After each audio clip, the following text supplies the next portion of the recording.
scientists have discovered where signals from extraterrestrial civilizations might come from. Unusual telescopes have been developed to search for planets similar to Earth, and on the asteroid Banwu, material older than the solar system itself has been found. These and other unique discoveries about the universe we'll discuss right now. This is not a podcast about Earth. I am astronomer Orion Vega. If you'd like to support the spread of scientific knowledge, don't forget to like this video. And now, let's begin. The first thing I want to talk about today is the idea that everything new is often something well forgotten from the past. Everyone knows this, though we rarely keep it in mind. But I remember, after all, I'm no longer a young astronomer. Here's the news. Scientists have determined possible origins of signals from extraterrestrial civilizations. You might think they only just started asking this question and suddenly found an answer. In fact, this problem has been around for more than half a century. We and our predecessors have been thinking about it all this time. Why is it so difficult? The sky is enormous, and we're trying to catch signals from alien civilizations using radio telescopes. But a radio telescope, like any telescope, points only at a single spot in the sky, a tiny patch, and there are tens of thousands of such patches. Where should we aim the antenna if we want a real chance of picking up an extraterrestrial signal? This question has been asked many times, and every generation of scientists has tried to find its own solution. This time, a group of young radio astronomers from several countries arrived at a conclusion that had already been proposed more than 50 years ago. The idea is simple: to hear something, someone has to be transmitting a powerful radio signal in your direction. There can be deliberate attempts to send out an intelligent message pointed toward another star system, but there can also be accidental signals, and it is better to rely on those. Imagine a civilization much like ours, conducting powerful radio studies of space. Where do we usually aim our strongest transmitters? Toward places that matter to us. For example, when we communicate with spacecraft that have traveled far from Earth, we direct a strong radio signal toward them. The signal reaches the spacecraft, where only a tiny fraction of its energy is used on board. The rest of that power continues into space, streaming across the galaxy, but only in the direction we sent it.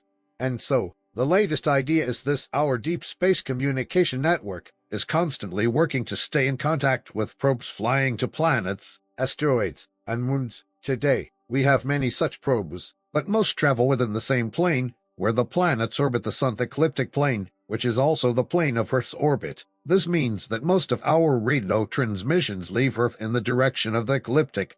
Therefore, the civilizations most likely to hear us are those looking at us from within this same orbital plane. But how would they know in advance the plane along which our solar system's planets are moving? But we are the ones hoping to receive signals from elsewhere. That means we need to guess the orbital planes of planets that may host advanced civilizations, worlds from which intelligent radio transmissions could come. How can we figure this out? In fact, the solution is quite straightforward. We already use it in exoplanet research. How do we detect planets orbiting distant stars? We rely on the transit method. From time to time, a planet passes across the face of its star, dimming its light slightly for a few hours before the brightness returns. While watching these regular dips, we know a planet is there. This approach has been incredibly effective. Using it, astronomers have discovered over 3,000 planets in total through different methods. More than 7,000 exoplanets are now confirmed. If we focus on those found specifically by the transit method, it means Earth lies in the orbital plane of those planetary systems. And if civilizations exist on such planets, civilizations conducting space research as we, other spacecraft would also require powerful radio signals beamed within their orbital plane. Since we share that alignment, those transmissions could naturally reach us. It's a brilliant idea. Although this approach has recently been discussed again, the concept was first suggested more than half a century ago by pioneering astronomers. One of the most dedicated early contributors was a remarkable teacher, worked closely with professional radio astronomers. She not only guided advanced students in astronomy, but also helped them use small but functional radio antennas, originally adapted from military equipment, to practice receiving cosmic signals. Of course, the antennas were modestly about 3 meters across, so they were far too weak to detect extraterrestrial civilizations. But as an educational project, It was invaluable. The core idea was simple yet visionary. If our own planets can be discovered through the transit method, perhaps others have noticed us the same way. If so, then signals sent from their worlds could be directed straight into our solar system's ecliptic plane, where we already reside. It was a clever, ideal, but still relevant, and while neither students with small antennas nor professional radio astronomers have yet detected alien signals, the foundation was laid long ago.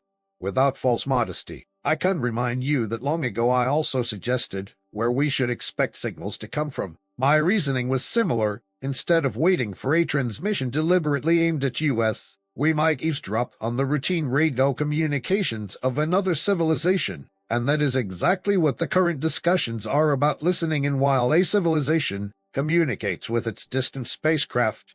Back in 1985, nearly 40 years ago, now I published the idea that the best chance might come from intercepting radio exchanges between planets orbiting nearby stars. Think about it. If we tried to establish contact with the closest stars, Proxima, Alpha Centauri, Sirius, and so on, distances are measured in light years, that would make for a very awkward dialogue. Say a few words and then wait 5 or 10 years for the reply.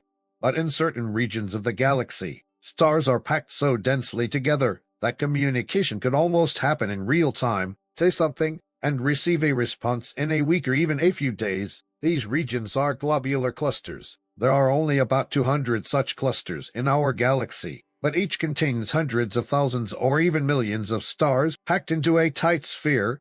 The odds are good that at least some of those stars host civilizations advanced enough to use radio technology. For them, communication would be easier, acquiring less power and shorter delays. They could talk to each other, and we, in turn, might overhear those exchanges.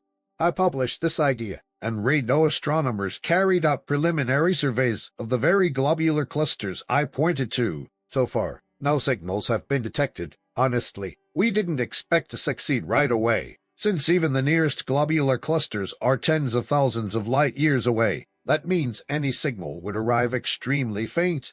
But radio technology is steadily becoming more sensitive, and from time to time these surveys continue, with the hope that eventually a signal from a civilization in one of those clusters may be received. And just imagine what life would be like in such a place. For us here on Earth, about 6,000 stars are visible to the naked eye, but in a globular cluster, millions of stars would light up the sky without a telescope. In such an environment, astronomy would naturally become the most important subject for every student. Surrounded by countless stars, how could you not be inspired to search for intelligent neighbors among them? You know, I don't think any curious and intelligent being could resist such a challenge. Surely, civilizations in those dense clusters must have established radio communication long ago, and perhaps one day we will intercept their signals and even engage in dialogue with a globular cluster civilization. But I also want to acknowledge the research we've been discussing today. It is careful, precise work, grounded in solid calculations, and those calculations assume a civilization very much like our own.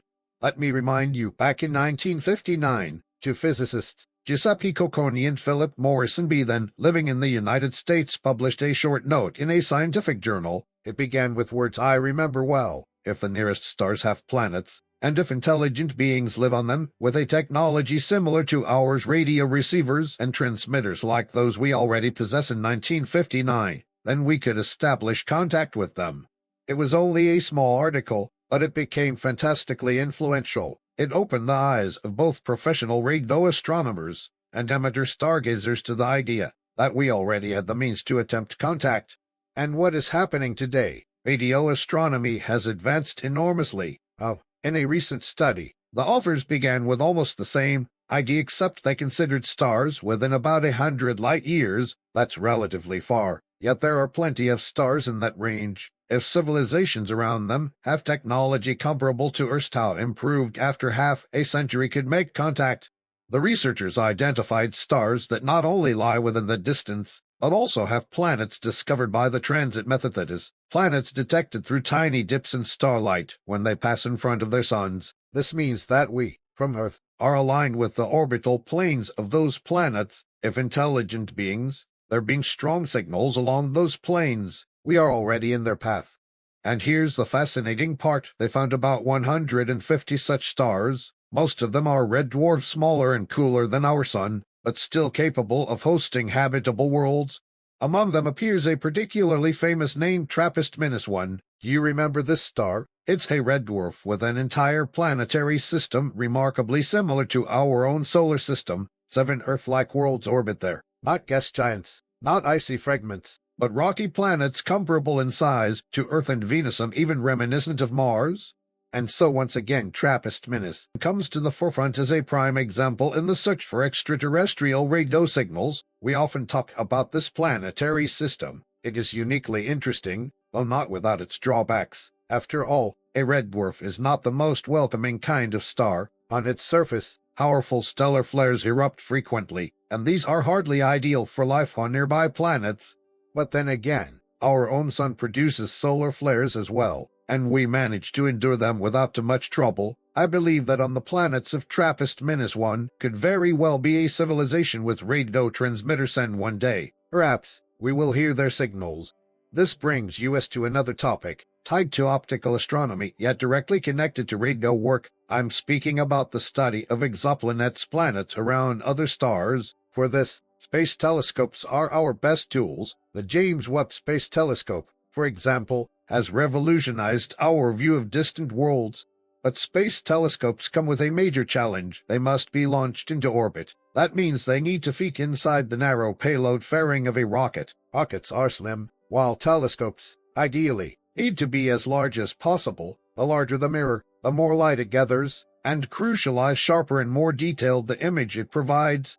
The issue is diffraction. Physicists know this well. Light arrives as a broad wavefront, but the telescope mirror captures only a slice of it. That truncation slightly distorts the wave, producing a blurred image. The bigger the mirror, the less the distortion, and the sharper the result. To distinguish small planets next to a dazzling star, we need extremely large telescope diameters. But how do we fit them into rockets? Even James Webb, with its 6.5-meter mirror, couldn't fit in one piece. Engineers had to design it to fold up in segments and then unfold. In space, an incredibly complex and costly feat. And yet, even larger telescopes are needed if we hope to find Earth-like planets in detail. Do we wait until rockets become wider? That won't happen. Rockets must remain slim to pierce the atmosphere efficiently. Should we build increasingly complicated folding mirrors, like cosmic umbrellas? In fact, this idea already exists and has been implemented in radio astronomy. Several orbital radio telescopes have flown with umbrella-like designs that unfold once in space. Future missions may take a similar approach. But even these solutions face limits, because the umbrella designs remain relatively small. Calculations suggest that to reach the next level in exoplanet imaging, we will need telescopes with mirror diameters of at least 20 meters. Building such enormous instruments as traditional solid mirrors would be nearly impossible. That is why optical engineers have recently returned to an old idea, once pioneered by radio astronomers, a new way to solve the problem. Radio astronomy, of course, works with much longer wavelengths than optical astronomy, and so the problem of diffraction is even more challenging. Over the decades, radio astronomers built increasingly large antennas, 20 meters, 30 meters, even 100 meters across. But making a fully steerable dish larger than 100 meters proved impossible. The solution, in part, was to build enormous fixed antennas anchored to the ground. Some reached 300 meters across, and most recently a 500-meter dish was constructed today, the largest single radio antenna in the world. Till such fixed instruments can only look straight overhead. They cannot point anywhere in the sky. Radio astronomers dream of multi-kilometer antennas, but building a complete dish of that size is impossible, so they devised a clever workaround. Instead of constructing an entire parabolic dish, they built only a strip of ETA ribbon. This design worked beautifully. A radio telescope shaped like a long cylinder can focus in one plane, forming a parabolic curve, while in the other plane it remains straight, alone. It gives sharp resolution in one direction and poor resolution in the other. But if you pair two such antennas, oriented at right angles, it's sharp in its own plane, then at their intersection you obtain a clear, detailed image. With kilometer-long cylinders aligned this way, the problem was essentially solved.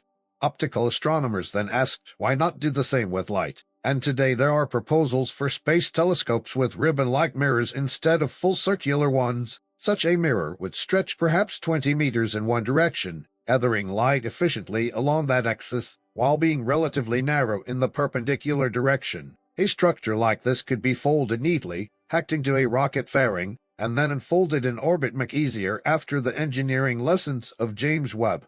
Of course, such a telescope would see with extreme sharpness in only one plane, but by occasionally rotating it 90 degrees, astronomers could combine the two sets of images and extract clear details separating the faint glow of exoplanets from the blinding light of their host stars.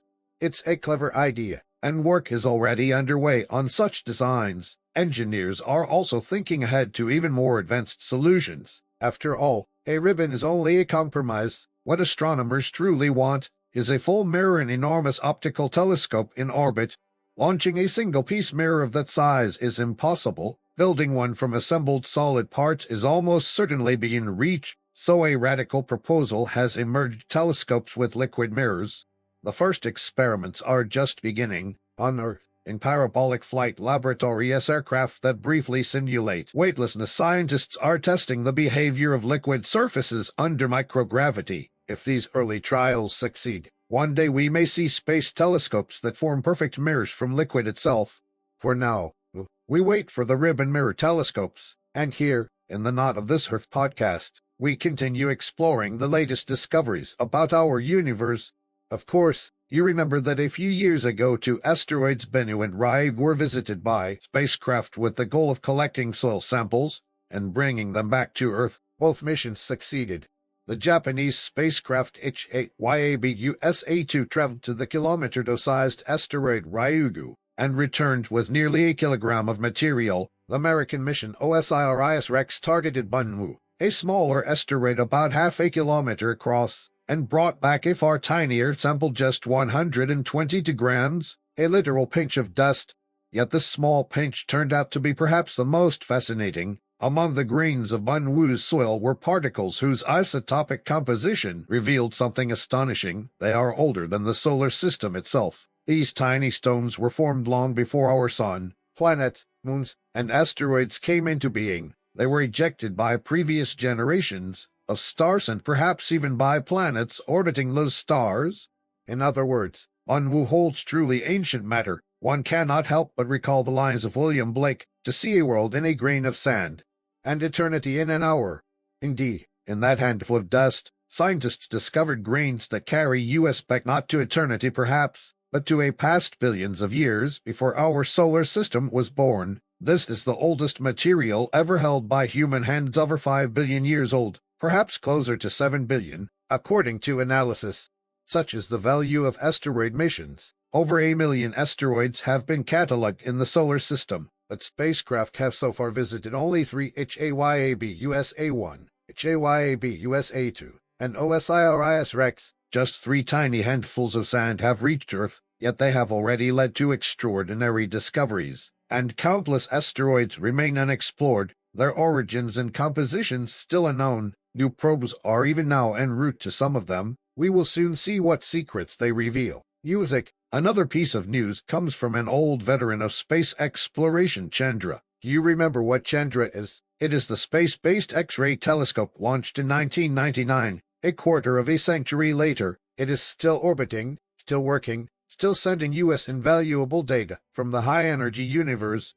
The telescope was named after Nobel Prize-winning astrophysicist Subramanian Chandrasekhar. His long Indian name was often shortened to the affectionate nickname Chandra, and recently, this observatory has brought us another sensation. For decades, astronomers have known of a powerful X-ray source, also strong in radio waves, and visible in optical light as well. It lies in the constellation Cassiopeia on our northern sky. In the early days of radio astronomy, the brightest radio sources in the sky were labeled with letters of the Latin alphabet. In the constellation Cassiopeia, the strongest source was marked Cassiopeiae. Later, astronomers discovered what it truly was: the remnant of a massive star that had exploded as a supernova. Its expanding shell gave it away. By measuring the speed of that expansion, scientists could even calculate when the explosion must have occurred. It turned out to be surprisingly recent, in the 17th century. around the year 1660. That raises an intriguing question: why didn't astronomers of the time notice it? By then, Galileo's telescope had already been in use for half a century, and Europe, as well as other regions of the world, had working observatories and skilled stargazers. Yet no clear record of the supernova exists. There are only faint hints in a few old catalogs, where a small, new star briefly appeared before vanishing again. Perhaps that was the supernova's light, though unusually dim. Today, however, Cassiopeia 8 is among the most thoroughly studied remnants of any supernova, and the Chandra X-ray Observatory has provided even deeper insight. It mapped the chemical elements within the fast-expanding shell and revealed something unexpected. The distribution of elements was not arranged the way we would expect from the internal layers of the star before its death. Normally, inside a massive star, nuclear fusion occurs in stages. First, hydrogen fuses into helium, then helium into heavier elements such as carbon, oxygen, and nitrogen. Step by step, fusion builds elements until iron and nickel form in the core. The deeper you go, the heavier the elements. The farther out, the lighter on is like a layered onion made of the periodic table. So when the star explodes, you would think this layered structure would be blasted outward and preserved in the debris, but Chandra showed that it isn't. It turned out that in Cassiopeia 8, some of the elemental layers were flipped. For example, iron was found farther out than lighter elements like neon. This tells us something about what was happening inside the star just before the explosion. Until now, we had little idea.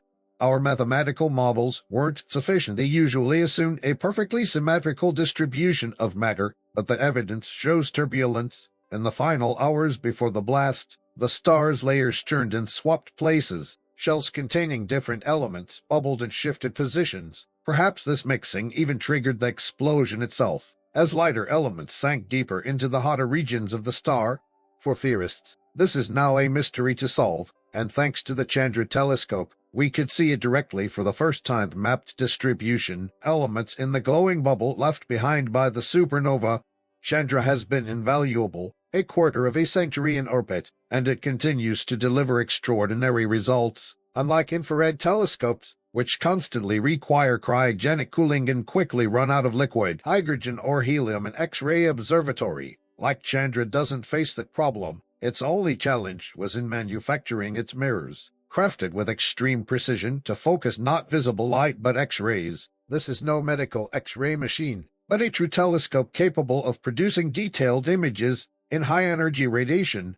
And so, Chandra has been working steadily for 25 years, still going strong, and still without equal. New X-ray observatories have since joined it in orbit, some built in international collaborations. They provide valuable images as well, but Chandra remains the flagship, a giant instrument that, we hope, will continue to function and delight us with fresh discoveries for years to come. Another fascinating piece of news again about massive stars, but this time not their deaths in supernovae, but the very beginning of their lives. Here, we must recall a somewhat sad chapter in the history of theoretical astrophysics. Why say? Because for theorists, the greatest joy is when a bold prediction is confirmed by observation. That is the ultimate satisfaction, to make a calculation, publish a forecast, and later hear observers say, yes, you were right. For example, Alexander Friedmann once said, the universe must be expanding. Einstein himself objected, impossible. Friedmann is wrong, but a few years later, Hubble discovered the expansion of the universe, proving Friedmann correct. That is the kind of triumph every theorist dreams of. And so there was once a period when the theory of stellar interiors and evolution seemed to make similarly strong predictions. One of them stated that in space there simply could not exist stars above a certain mass. Extremely massive stars were thought to be impossible. But when a star is born, it collapses out of a cold gas cloud. Gravity pulls the material inward. It heats up, and in the dense central regions, nuclear fusion begins. Hydrogen fuses into helium, releasing energy. That energy pushes outward toward the surface, and the young star begins to shine. At that point, its growth should stop. Why? Because the star's powerful light and its outflowing streams of gas stellar when push away the surrounding material, preventing more gas from falling in. I remember well the era when leading theorists confidently declared the maximum mass a star can ever reach is 8 times the mass of our Sun day, but observers kept looking, Soon they found stars of 12 solar masses, then 15, then 20. Theorists adjusted their models and admitted, yes, perhaps 20 solar masses is the limit. Yet observations kept climbing. Stars were discovered with 60, 80, even claims of 2,000 solar masses. Theorists protested, impossible, and in this case, they were partly right. Closer inspection showed that the supposed 2,000 solar mass star was actually a tightly packed cluster of very massive stars mistaken for one object. This happened in a famous region of star formation, in the Large Magellanic Cloud, inside the dense nebula known as R136. Once higher-resolution space telescopes examined it, the truth became clear. It wasn't a single star, but a group of giants, each weighing 200, 250, or perhaps even 300 times the mass of the Sunday. At that point, theorists threw up their hands. This should not be possible, and yet it is. Clearly, we don't fully understand how massive stars form. After all, by their logic, such powerful stars should repel the very material they need to grow. How could they keep feeding? The answer came thanks to new technology. A few years ago, in the Chilean Andes, a remarkable instrument began operation in the Atacama Desert. ALMA Observatory, a vast array of 60 radio antennas working together as one, observing in the millimeter and submillimeter range. Though technically a radio telescope, ALMA produces images of astonishing sharpness. And ALMA revealed something extraordinary. Observing a forming massive star, astronomers actually saw how it feeds. Previously, we thought the surrounding gas cloud simply collapsed onto the star from all directions, and that the young star, with its intense radiation, would naturally blow most of it away. But ALMA showed a very different picture. Massive stars feed in a surprisingly subtle way, more like the way people move through a crowded street. Imagine two groups of pedestrians, one flowing forward, the other moving against them. They don't collide head-on. Instead, they find gaps, streams, and channels, weaving past each other. That is exactly what happens around a forming massive star. Instead of crashing into the stellar wind, the infalling gas finds channels, narrow streams, through which it can slip past the outflow and continue feeding the star. Gas falls onto massive stars in streams, while radiation escapes through the spaces between. The two flows don't block each other. Observations now clearly show this picture. Narrow channels of gas-like streams or funnels flow inward to feed the forming star, while radiation and stellar wind escape through the gaps. One process fuels the star's growth, the other releases its energy, and together they allow the young star to keep gaining mass.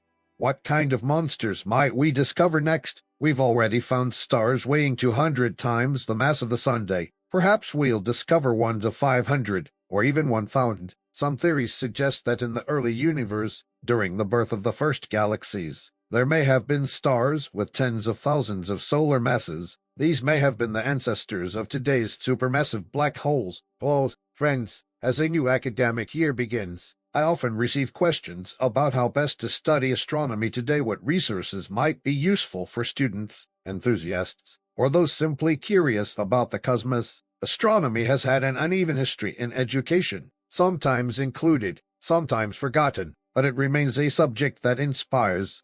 Over time, dedicated educators and scientists have prepared reliable materials to help young people and non-specialists alike explore the universe. What matters most is that any resource should be trustworthy, accurate, and written in a way that brings the subject closer to everyday life. After all, astronomy is not only about distant stars and galaxies, as it is also about our own connection to the universe. In my view, today there are modern resources that cover the school astronomy program very well, sometimes even going a bit beyond it. They may not be perfect for advanced university-level study, but for high schools, vocational colleges, and for specialists in fields like geography, geology, or mathematics, they provide a solid understanding of astronomy, often all that is required in those professions. There are also excellent textbooks written by dedicated professionals from observatories and research institutes. Some of these works, though not widely distributed, contain high-quality, up-to-date material. Their value lies in making astronomy accessible at a strong scientific level, while still remaining understandable for learners. And although astronomy formally appears in the upper grades 10th and 11th, those of us who teach know that the peak of curiosity often comes much earlier. Children in elementary and middle school, from grades 3 through 6 or 7, are at their most open. their imaginations not yet weighed down by the distractions of adolescence. At that age, the curiosity naturally pushes them to look up at the sky.